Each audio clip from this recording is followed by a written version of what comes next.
Hey guys, so we are out in the garden with Mariah today. It is kind of early morning, so it's not too hot, but the sun is starting to get more intense, so I gotta get to work. For those of you guys who don't know who Mariah is, this is she. She's a Cocker Spaniel Poodle mix. She's just here to cheer me on, pretty much. But today we're shifting our focus to these stairs down beneath me here. We started putting in some Mondo grass, as well as the flagstone that you can see down here. We put these flagstones in. We're putting, again, the Mondo grass in between so that this can kind of fill itself out. And usually with Mondo grass, they have like such thick roots that they prevent other plants from growing in between them, but they do need some time to kind of establish first. So let me get to work. My Hori knife always does the job. Usually all I'm gonna do is make a little divot here or hole, tuck the roots in. These guys actually, they root well. It doesn't really take much. They're pretty drought tolerant once established. You may need to water them at least the first year, just to make sure they get established. But even in the first year, honestly, I haven't really seen any struggle with the Mondo grass that I placed in other areas. I water them in for like a couple weeks and then they tend to do well.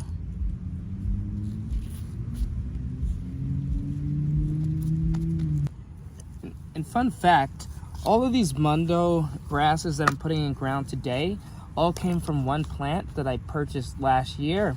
In fact, we've been dividing it ever since then. We'll make a whole new plant, let them grow out. We'll pick out some plugs, then divide those into two, and so on until we get hundreds of little Mondo grass plugs.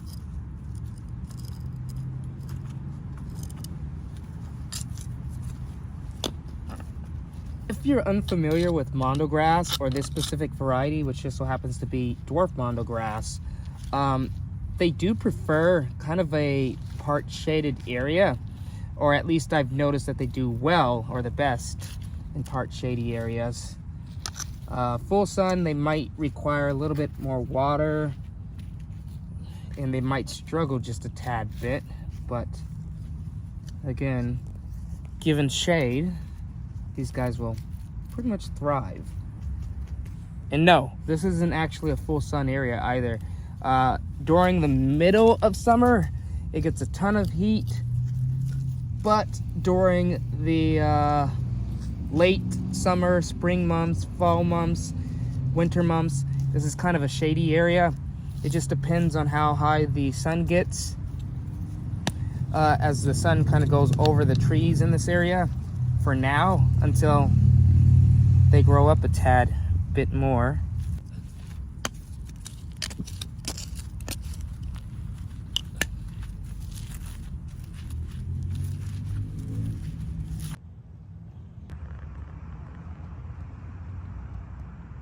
The best part about having a flagstone pathway is that the salamanders have a place to hide underneath the flagstones, which we do have here in the garden. And once all of these Mondo grass knit themselves together, this should be a nice floof. We'll check back in next year to see just how well it filled in. Now, can't forget to water things in, or at least well water them, because we're gonna need to stay moist for the next few weeks. Next thing we're gonna do is get some crocus in ground. I do have striped crocus, Pickwick variety, and they come with 20 inside each package. And we've got 1, 2, 3, 4, 5, meaning we got like 100 bulbs. The goal is to drift the crocus throughout the ferns, which we have a ton of Jurassic gold ferns in this area. So they're gonna be darted like in between all the way throughout this entire area here.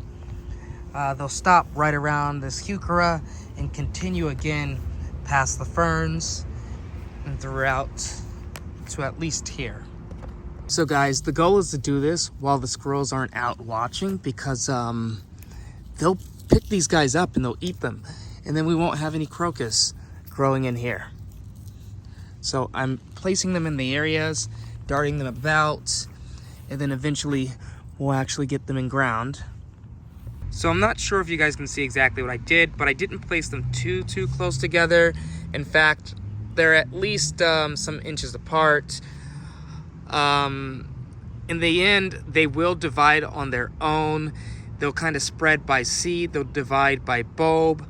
And the reason why this works best around these ferns is because usually I cut these guys back, I want to say early spring. And if you can see, it actually starts back there and makes its way down and then around all the ferns, as I was stating before. Okay, I also decided to put some underneath this Emperor 1 Japanese maple tree, although I'm gonna add in a few sword ferns here as well. So there's gonna be a sword fern right in the middle. I'm just gonna place this rock here so I know exactly where to place it instead of over top of the crocus that I'm gonna put here. And then we'll probably put one right here. So sword fern here, and I need another rock, so I'm gonna put a sword fern right around here somewhere. Found one. Okay, so the rocks are where the sword ferns are gonna go. As you can see, we already have a few sword ferns in the area. There's one down there, one here, I think one in the way back. I just want this area to have evergreen or an evergreen touch to it. As these poppies, they don't look good once they die back. As you can see, they're coming back at least now that we're closer to fall. So it's about time we get the bulbs in ground. I am using my hori knife once again, but we're burying them down to 3 inches, which I have a measuring tool on mine, which is pretty cool. So your bulb should always be placed pointy side up and about 3 inches deep. And when I mean 3 inches deep, I mean like 3 inches from the top of the bulb up. So not a 3-inch hole, but like more like a 6-inch hole. And if you want to, you can actually add a bit of bone meal to the hole, and it'll help with the blooming stages. So I only made 1, 2, 3, 4 holes that are like 6 inches deep. And I realized I forgot just how difficult it is to put so many bulbs in ground, especially since I did last year about 1,000. So we're switching over to the drill and auger. This would make things a lot more easier on me. As you've seen, that hole was much easier to place in, but the hole might be just a bit too big, so we do have to keep mind of the 6-inch rule, or at least 3 inches underground rather than 6 inches underground. Just the hole has to be about 6 inches deep. So look just how many I was able to do in so little time.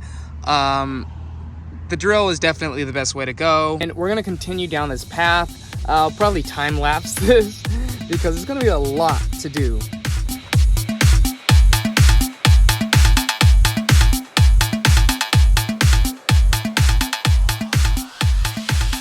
So now that I've gotten all the bulbs in this area, I will come through with some bone meal and just toss a little in each hole, just so that they have something to make sure those flowers are as strong as possible this coming spring.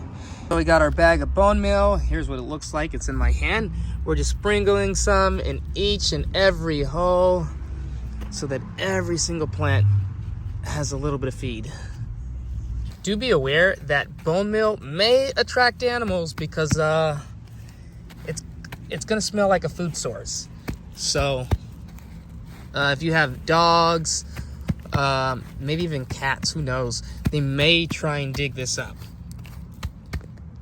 I will say I did water everything in just so that the bulbs can settle in, because if you leave it kind of loose, it'd be that much easier for some of the critters to find. I think even raccoons will come after these guys, smelling that bone meal at least. On to the next area, which is underneath this Japanese maple tree, Emperor 1. We did put some of the crocus darted about here. They're not buried yet because I want to show you guys before we do. I am mixing in some of these hyacinth with it, and these are the berry collection that I picked up some days ago. So hyacinth berry blend. It looks like it's going to come with these different colors. We got a couple bags, and again, just darted them about the Pickwick varieties. For the hyacinths, you actually want to bury these guys about 5 inches deep. Now, this is a pretty big hole. Actually, this isn't even 5 inches deep, but it's got to be 5 inches from the point of the bulb, which this is going to be the top side, and this is the base, up. So we're going to add some more soil in just so that we can make that 5 inches underground. And I think that should be good. Perfect. And if you're unsure, you can always use like some measuring tape from the point up, and that's about 5 inches. And it looks a little bit lower only because I have this mound of soil, so I accounted for that as well. All right, so here's what everything looks like. I know it's pretty bright out here, but yeah, we got all the holes done. We got all the bulbs in. We got to put some bone meal in, and then eventually we're gonna come through with the ferns. Maybe we'll put the ferns in first, before we bury the holes, I guess. So I decided to bring the ferns over because I think we're gonna get them in ground today, but these are the western sword ferns. These are native to the Pacific Northwest, so usually when I put these guys in ground, they can handle, at least in my area, they handle full sun. They also handle part shade, and they're pretty drought tolerant as well, but in full sun, you want to give them some water.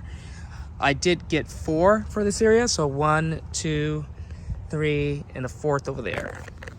I'm really gonna have to come through here and water these guys in real good because these are sitting in a full sun area, but we are close to fall, meaning it's the perfect time to get these guys in the ground so they can get acclimated before winter time. By the way, I will say that one of these sword ferns were here before the actual Japanese maple tree. It was in full sun. It did get some frying because I never watered it, but as you can tell, they do well. The last thing I would like to do is get some of these golden caps in ground. They're called the pocketbook flower, and they're relatively interesting. We did put some in ground last year. Now, unfortunately, I didn't see them go to flower, but apparently they went to flower because they had dry seed pods on them, so who knows how long they flower for. And I guess I gotta put these guys somewhere in the forefront to where at least I'll notice them. I'm not gonna lie, I'm just a little bit upset that I didn't get to see them flower this year, the ones that I put in ground the previous year, but they are doing well. They just lost all their seed pods. I do find these guys do well in partly shaded areas, so this is going underneath a paniculata hydrangea. I think it's the firelight, who knows, one or the other. The thought process is, if I put these guys in my line of vision, then I can't possibly miss them next year. So we got one of the last ones placed next to this tassel fern. I don't know how it's gonna do. They do well in shade to part shade. I don't think it's gonna be fully covered. Then we got another right beneath the Taylor's Japanese maple tree, placed right here. I think it'll be all right. I think placing those pocketbook flowers was just about it for us. We are going to pretty much call it a day. By the way, guys, we are less than 20 days out from fall, so subscribe if you want to see the garden in its full fall beauty. I can't wait to show you guys as all the trees and shrubs change. Alright guys, I will see you guys in the next video. Maybe we will do just a look around, at least in this area, because this is one of my favorite sections to check out during the fall time. So we'll look at the understory and see what's going on there.